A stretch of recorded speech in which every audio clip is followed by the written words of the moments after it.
JR, when it comes to mental health, we are constantly changing our language. Do you think we're becoming too politically correct? I'm not walking on that ledge. You're not gonna walk on that ledge? No, I would have to provide some context in anything that I say there, and nope, not walking on that ledge. Fair enough.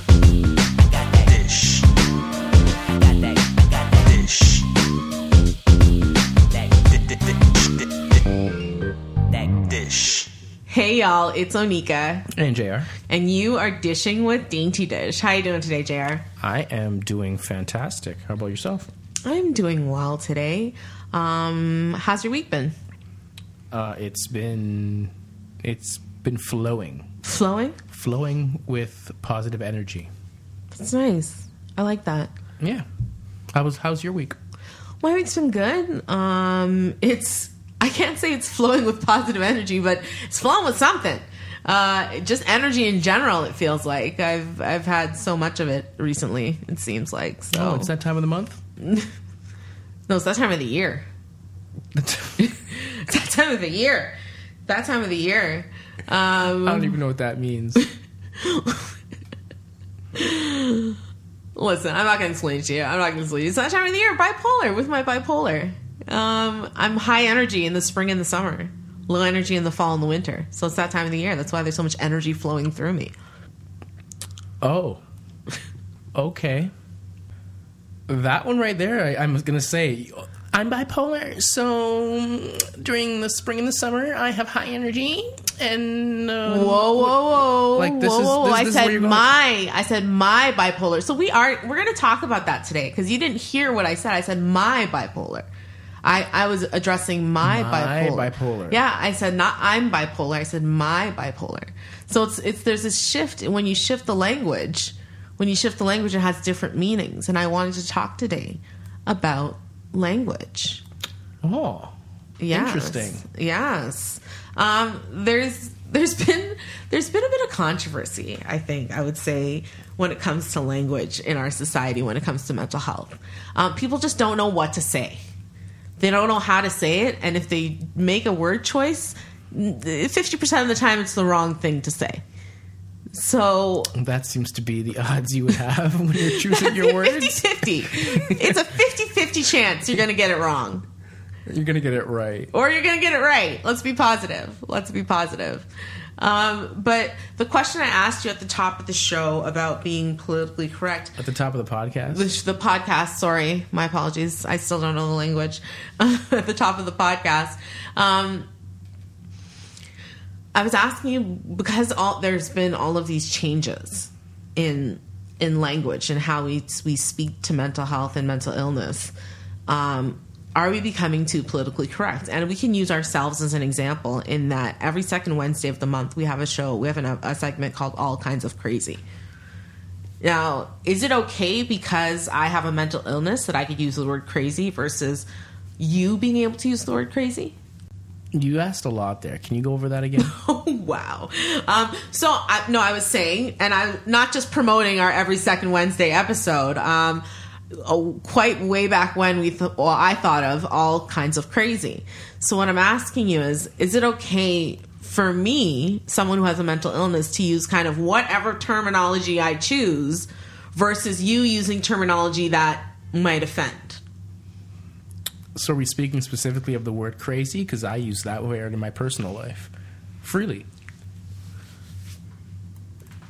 Or are we talking about other words? All the words. All the words. So crazy, psycho, schizo.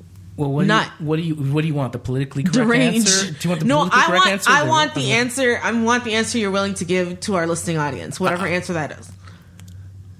I think that we all use different language in our private lives and we are okay with that. And sometimes that language may not be politically correct. So as long as we are leaving that language out of the mixed company, I'm not going to say how to police somebody on what language they use in their own home. So I don't know what angle you're asking me for this. What angle you're coming from with this question? Like how you would prefer me to answer? Because I mean, no, it's not a preference. In one way, freedom of speech is freedom of speech, and I believe in that absolutely. Yeah. Do I believe that there's certain levels of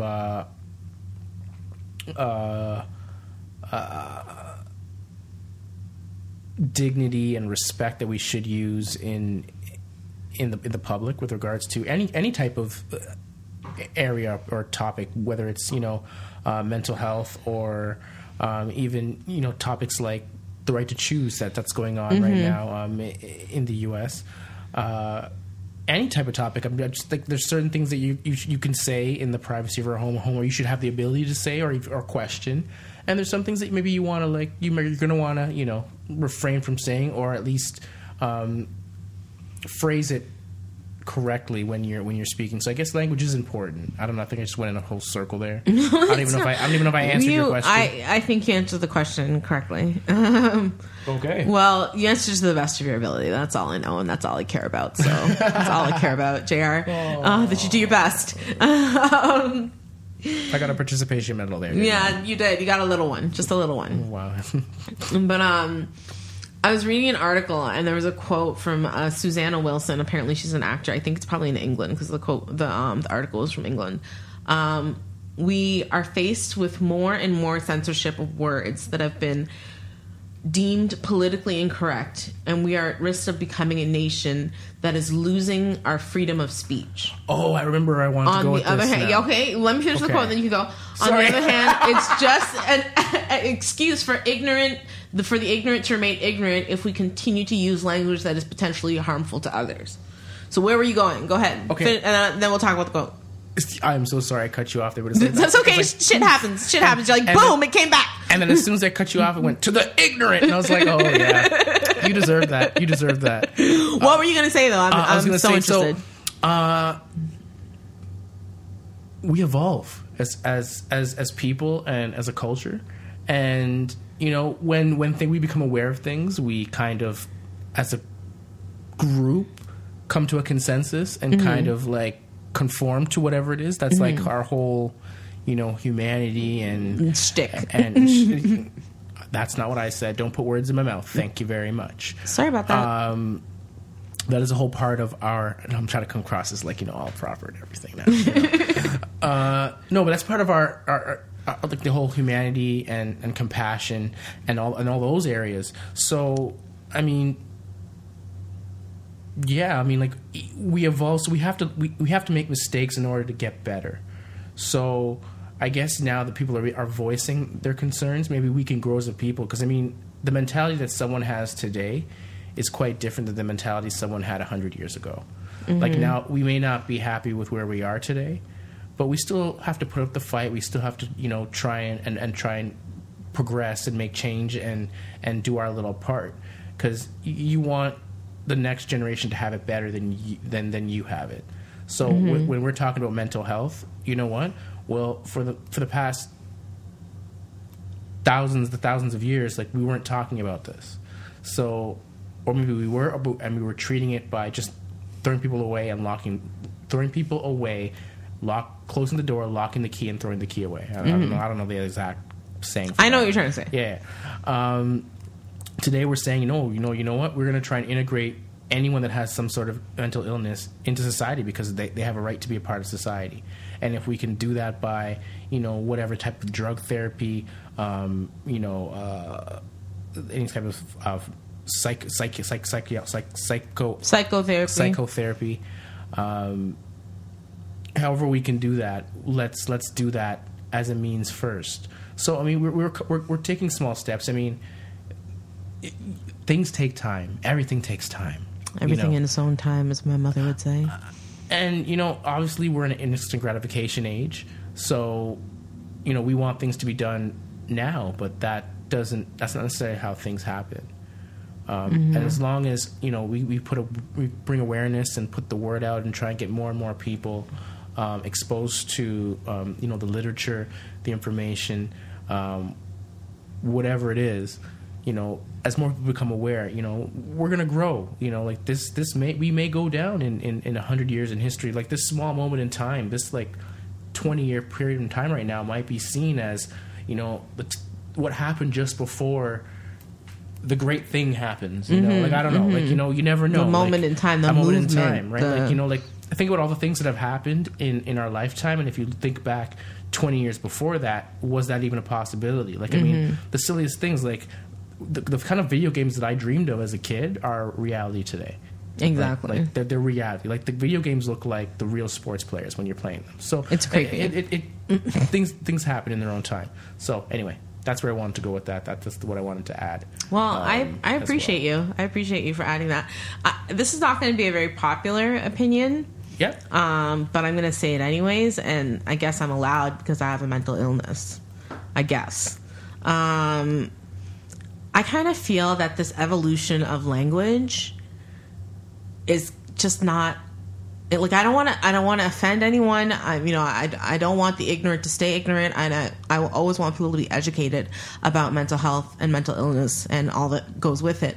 But I feel like this evolution of language is making us the other. It's not integrating us into society or making us. It doesn't make me feel any more quote unquote normal to have someone say to me, you have bipolar disorder, as opposed to you are bipolar. It doesn't change. I myself refer to myself as a bipolar person. I don't take the time to stop and think and say I have bipolar disorder because my disease doesn't define me, and et cetera, et cetera. I don't stop to do that because I think it's kind of semantics. Like it feels like, I don't know. It's like, what do I compare this to? Like, for instance, the N-word. We know there's controversy around it. We know, it's, can we say it? Who can say it? What can we say? When can we say it? Should it be in music, et cetera, et cetera? But it's not going to stop. For clarification, in music, it's spelled with A and it's just to the ER. So it's a little. Oh, so take out music from that previous sentence.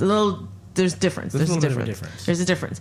But it's not stopping, white supremacists from existing, all around the world, or not using the F word, because I don't like to say it at all when it comes to gay people. You can guess what it is.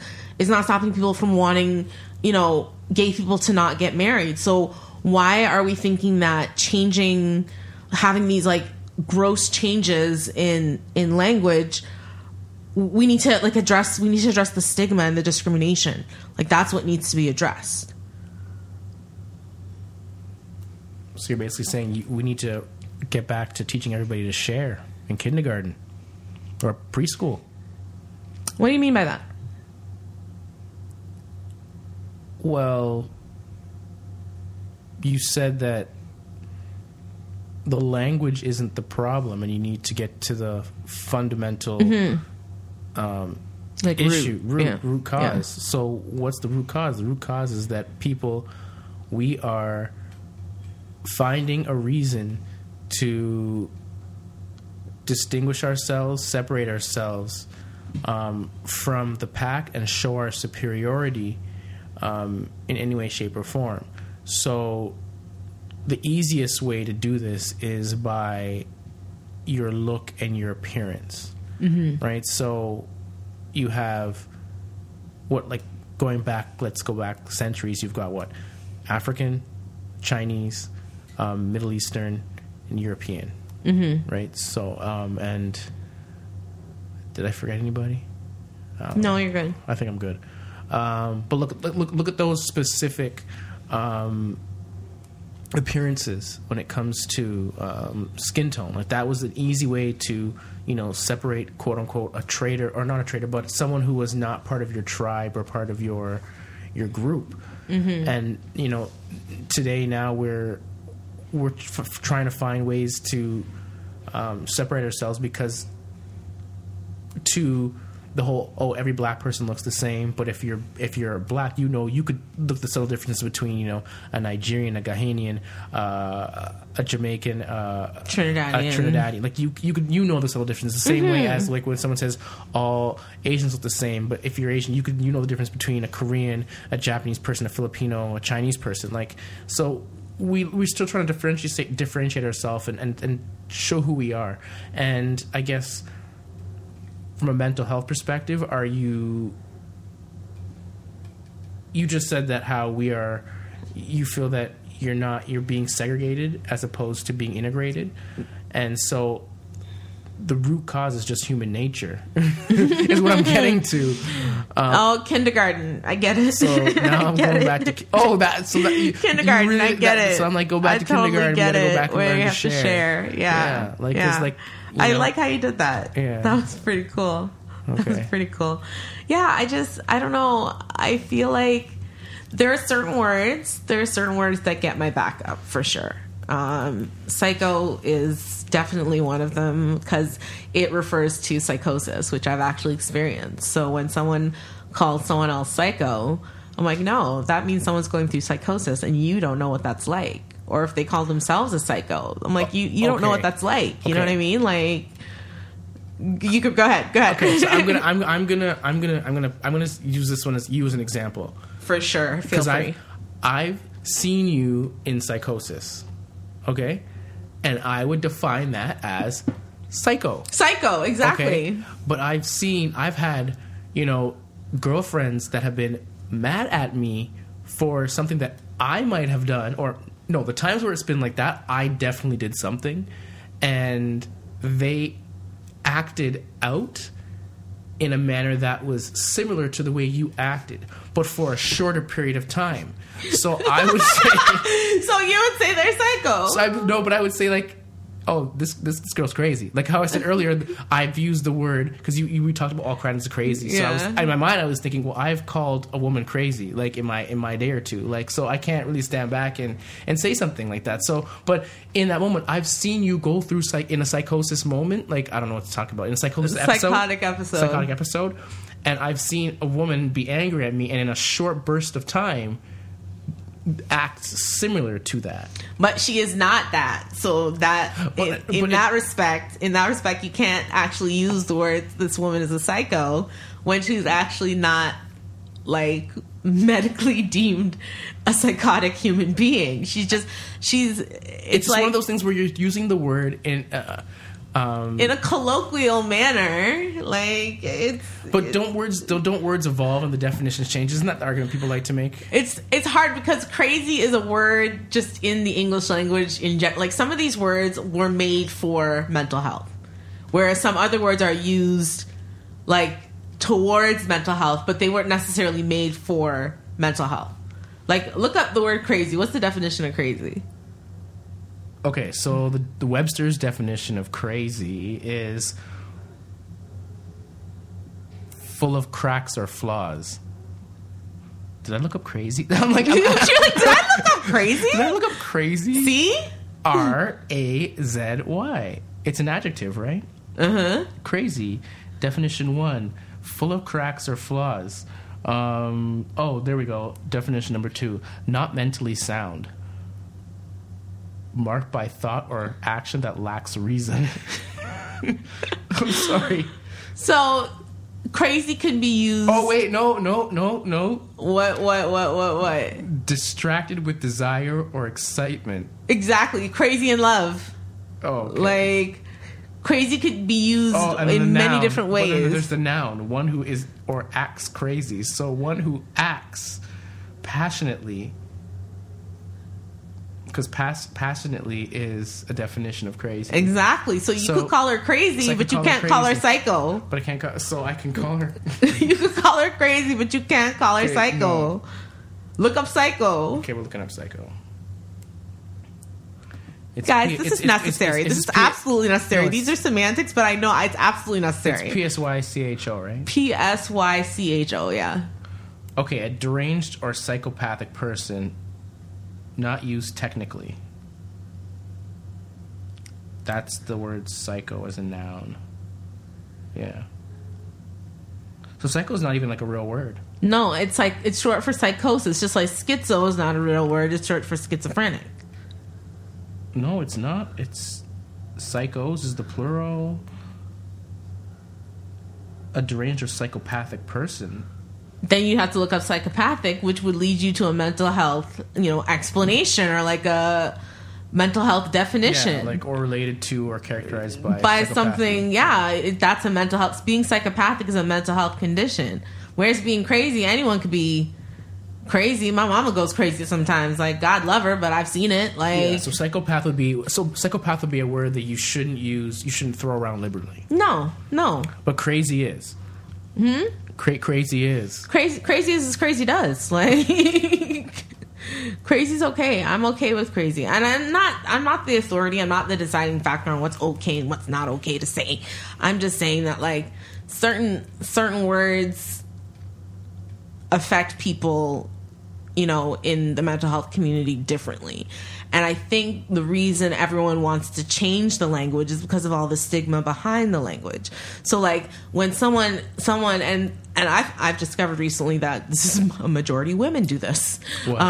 They use mental health language, like negative mental health language, in their everyday lives to describe themselves, whereas men will use it as an insult, which is what you basically just said. You called a girl crazy, whereas a girl will say, "Oh my God, I'm feeling so OCD today." But I didn't use that as a negative. I'm not saying it's not a negative, but some men will use those terms as an insult. Well, I was just using it to describe the situation. That's like we describe situations. That's what we do.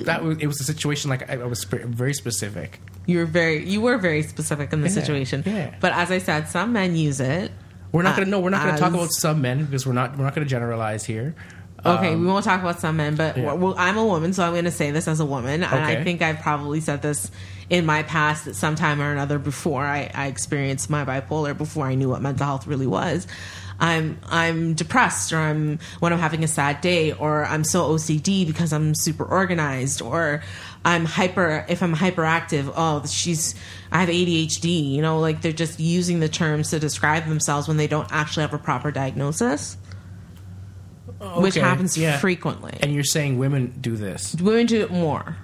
Well, we can't speak on men because I can't speak on behalf of men because I'm not sure. I've never heard a man actually say he's, used a mental health disorder to describe himself. Not himself, just as an insult. As an insult. Oh, as an insult. As an insult. Sorry. Okay. That's what I'm saying. Women use it to describe themselves, but men use it as an insult. Kind of like the B word.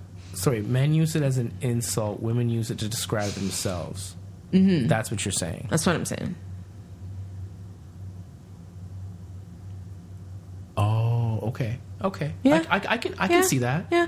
Like, I could see that. Like, crazy, psycho bitch. Like, like, she was a psycho. Like, whatever. They're using the terms. That girl's totally schizophrenic. She was completely schizo, guys. I don't even know. Oh, my goodness. Like, she was a schizo. Like, yeah, like, just using the term, like, this meaning that the girl had split personality or whatever else.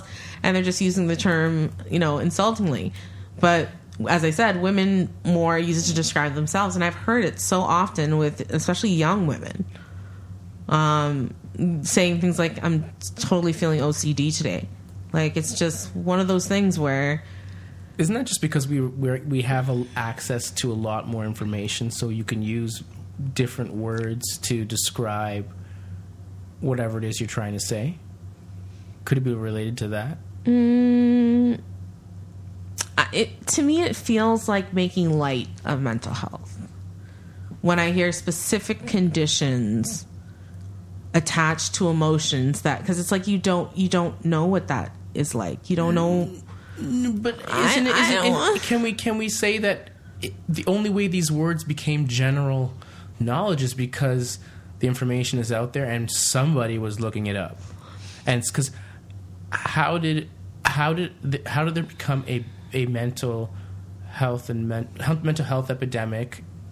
That's not the right word to use.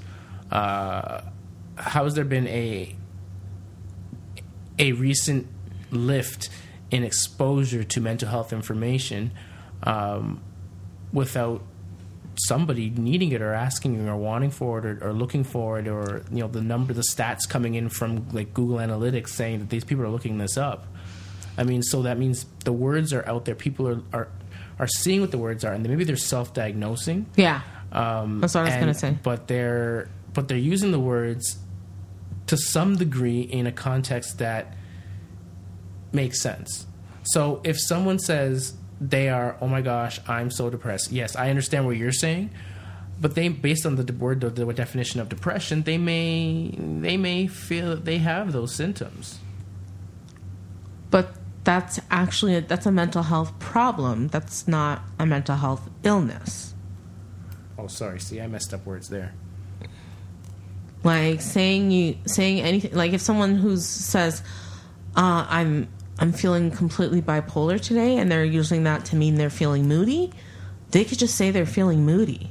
Yeah, they don't have to use the diagnosis. Yeah, but bipolar, by definition, having or are marked by two mutually repellent forces, or did I look up bipolar? Or depressed. Which one did you look up? Having or involved the use of two poles or polarities. Oh no, because it's a scientific term, buddy. Yeah, it's a scientific term that was coined to then be used as a psychological characteristic. Yeah, that happens. So, I mean, hey, by definition, two poles, two polarities, two differences. I mean, if someone is technically using it to say, I'm feeling so bipolar today, they're basically feeling like two opposites. Which, you know, I mean, if you want to, no, here's the thing. If I'm you not want, taking it. you don't have to take it. I'm just saying if you want to get technical, because if you want to look at the origin of the word, semantics, because it doesn't go your way, huh? Amen. All right. See, is that a female trait? I don't know. I can't speak for all of women. No, I'm asking from your perspective. I can't speak for all of womankind. Oh, okay. Cool. We're talking about mental health language, though. We're not talking about women. I know that. I'm on topic here. Bipolar. I'm bipolar. You're like, I get it. Like, see, you're thinking, oh, see, you're on two different poles right now. Women and women in mental health. See, you're bipolar. I'm having a bipolar moment. There you go. No, I can't agree with it. I'm sorry. I see where you're coming from. I'm not saying I don't see where you're coming from. If anyone was to be as diligent as you are and actually look up the definitions of these words outside of like WebMD, where there are diagnoses for these words, then you know what? Feel free to use them in whatever manner you wish. But the likelihood is they're not looking up these words. They are looking them up on Google or WebMD or YouTube, and they're trusting Urban Dictionary. Thank you. They're trusting TV psychologists and TV psychiatrists. Well, not TV, YouTube, or whatever. You know what I mean? TVs don't exist. Here's the thing: the doctors, Dr. Phil, Dr. Oz. They're trusting these people. No, I'm saying you don't value their opinions. No, I don't. I absolutely don't. Okay. I don't. TV doctors, it's like TV evangelists. I don't trust them. So yeah, you're not looking these terms up like JR just happened to be looking these terms up. You're just using the terms to describe just a general emotion, not knowing what, for instance, I know someone who has OCD and they have to touch every doorknob in a room, like everywhere they go. Like it's or I've seen documentaries with people who, have to clean every surface or wear gloves all the time because they think their germs are going to kill them. Like different things. Okay. We all know what OCD is. Okay, but if I turn the light switch off every day before I leave my house, and all of a sudden one day I forget to leave the light switch on, and I say, "Oh no, I'm feeling OCD today." Like, is that no wrong? That's wrong. That's wrong. That's wrong. Okay, because the act of being OCD would be the turning the light off, not leaving the light on. Number one. I'm making stuff up on the spot. I know you are. I'm just trying to help here. I'm trying to like really. I want to know like what. When is it? Because it's okay for me to say something like, "Damn, I'm starving." There's not been one day in my life where I have actually been on the verge of starving. That's not a joke. Like that's no. We're talking about language. I'm really trying to dive into this because there is not one day in my life where I've actually been starving. But we say that come and go all the time. I mean, I might be hungry. I might feel like a little ruffle in my stomach. But starving, like language, like what are we doing here about this? Like I don't. What's the difference between me saying I'm feeling a little OCD and I'm starving?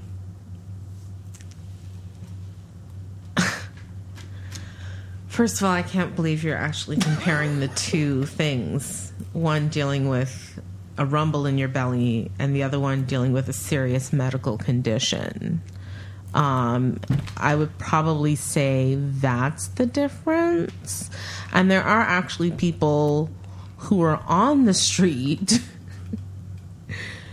that are physically starving. So maybe by you saying that, you're offending that group of people.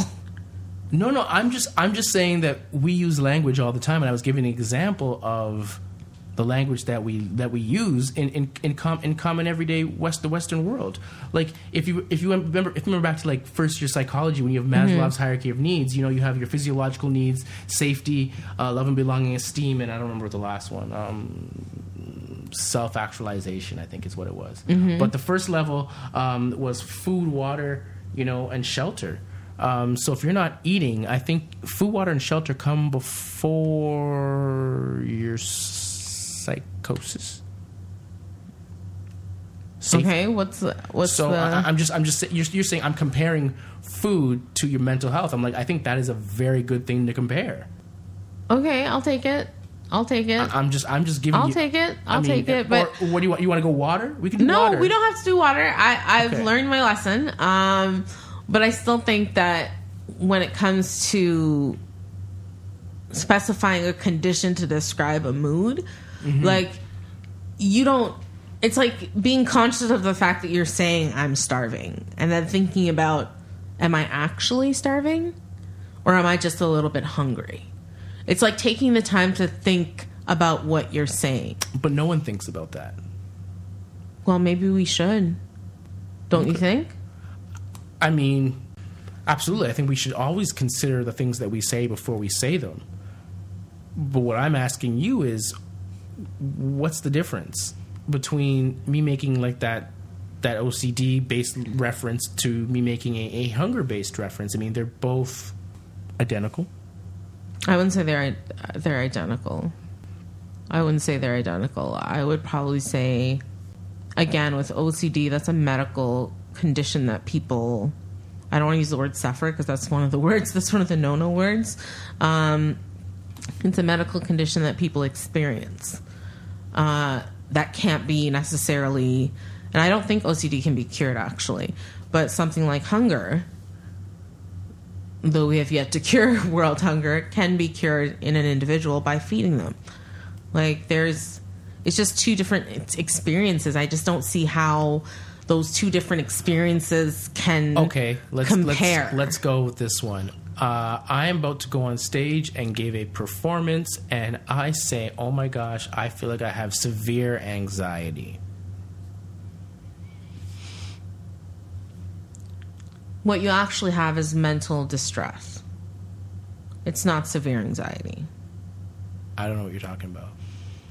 So, you're giving me what I would need to say in order to. Yeah, no, you're distressed. You're distressed mentally. So it's something that everybody would go. Anyone who's standing in your position may or may not feel the same way. Okay, absolutely, but nonetheless, it's said. It was said. I know what I'm saying to you though is that what you're going through. It doesn't matter. It doesn't matter what the person's going through. The person said this. But that severe anxiety or anxiety disorder is a condition that people actually go through. You're experiencing some nervousness. Okay, but you are not necessarily severely anxious. Okay, that's all I'm trying to get to. You're trying to dig into something that's not there. Sorry, my bad. Okay, so you say you're severely anxious. You're not anxious. You're using that as a reference. I'm comparing that to being hungry. Now let's go. What is the difference? How do we approach this so that whatever the solution is that maybe the one that you're trying to have, how do we get there? But I gotta understand what I need to understand really what the problem is. Is the problem that you feel singled out in general, and you want to feel included in society, and by trying to include someone in society, you end up singling them out because you have to focus on so much attention on making it a big thing so that everyone in society understands. And so you feel like you're caught in the middle of something right now. Like, I don't know. Maybe the whole language isn't the problem. Maybe there's something else that's the fundamental problem. Like, I don't know. It's the intent too behind the language. Like, I feel like, and again, this is just my opinion, I feel like when you use language like, I'm hungry, I'm starving, a person can then go and eat something and they're no longer starving. Okay, you can take a pill and you'll no longer be anxious. What's the point? When a person's feeling anxious or is in the midst of a panic attack, I feel like that's a little different than just being... If you don't eat, you die. Like, what are you... Like, I'm giving you an example that is an extreme. If you don't eat... If you are starving, you die. If you are anxious... Unless you do something to harm yourself, you're not going to die. So now, okay, they are both... I'm not trying to take away from either one of them. They are both severe. So now, what are you... Like, what is the fundamental problem? I think the fundamental problem is using terminology to describe emotions that are not necessarily accurate. If you say to me, and you are actually starving, that you are starving, okay, I understand that. You could die, like you said. Well, if someone's, like the example you gave, about to go on stage and says, I'm feeling severe anxiety, I just don't think it's appropriate for the situation. So the examples don't matter. I guess what you're saying is it matters because it affects you.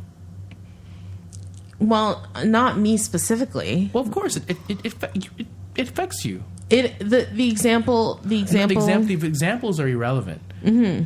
I'm asking about what, like, we're talking about what is it specifically that... Yes. Is the problem. You know what? Yes. So it affects you. Yes, it affects me. It affects me because I've had a panic attack. I know what that feels like. I know what severe anxiety feels like. So when someone says, I feel severe anxiety, or any of the other things that I specifically have experienced, those words will bite at me. They will offend me. And you want to let people know that those words are offensive. And you want them to be aware of it so that they can... curb their language. So the same way the word retard has become, socially unacceptable, that's what you're hoping for. And I'm hoping for terms like psycho and schizo, and not necessarily bipolar when it means you're talking about your diagnosis, but general mental illness terms. I want them out of people's mouths. I want them to stop saying them. And I thought, at the beginning of this conversation, I really thought that it didn't really bother me that much. And I'm probably made it seem that way, like it's overdone. But I'm allowed to change my mind. It does bother me. It bugs me. And maybe it's only the ones that I've experienced personally that are affecting to me. But there's someone else who've experienced all the other ones that it's affecting to them. So stopping it is the best bet.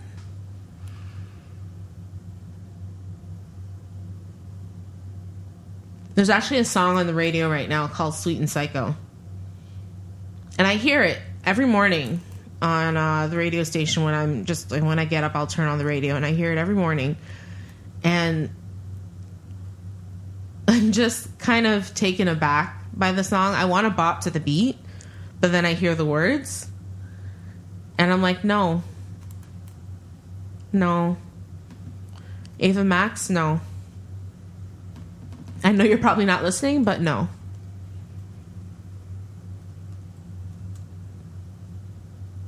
I don't know. I feel like words, we give them power. I know we do as human beings.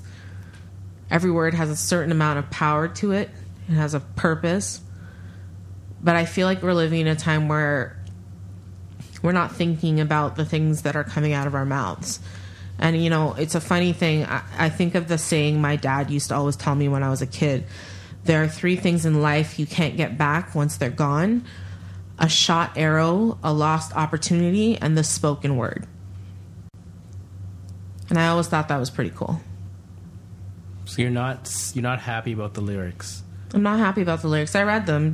I can't remember them right now, but well, I mean, now that's because it affects you. But do you remember songs like Robin Thicke's "Blurred Lines"? How that affected people with sexual assault? Mm-hmm.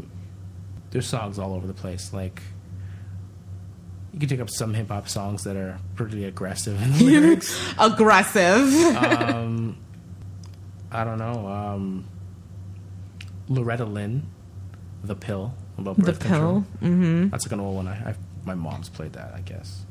Was she saying something to me? I don't know. Ooh. Language.